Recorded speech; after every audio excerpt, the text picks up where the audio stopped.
Hi there, welcome. Today, I want to talk to you about inclusive language and why you should be using it at work. Language is powerful. It's how we connect, relate, and inspire. The words we choose can make the difference between building positive connections or interactions and creating distance and harm in our personal and professional lives.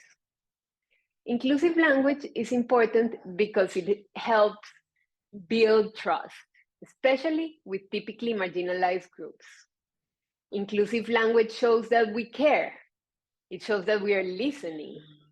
Inclusive language is language that respects and reflects people's lived experiences.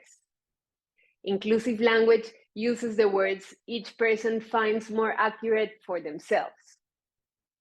Inclusive language helps us understand and be understood. I hope by now you get the idea that inclusive language will benefit you in the workplace and in your personal life. Language is always evolving. It is fluid. It changes as the culture changes. For this reason, listing all the right ways to use language is impossible and definitely not the objective of this video. And this is why it is important to stay current with identity and inclusion terminology. A word that used to be the norm can turn to being out of use and harmful, or words that once were offensive can be reclaimed, like queer. It is a word that was offensive, and some older generations still don't like it, but it has been reclaimed by now, and many people consider themselves queer. So do your part and pay attention to what words are people and groups using to describe themselves. Be curious. And remember that each person is the expert on their own experience, so do not question them.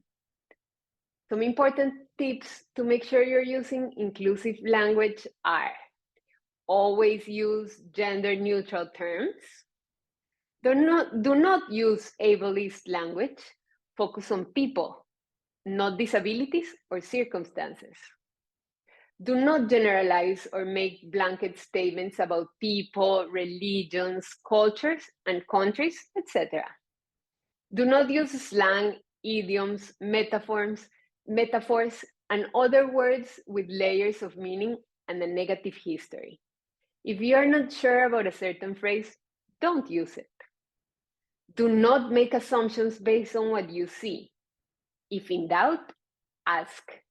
However, before asking, make sure to ask yourself how relevant this question is and if you would ask it to anyone. One important thing I want to touch on before we go is equitable language.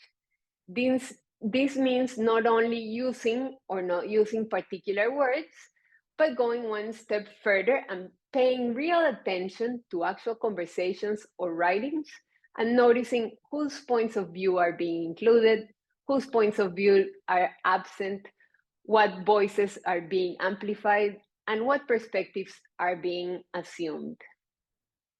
As you know, language is powerful and representation matters, even in the words we use.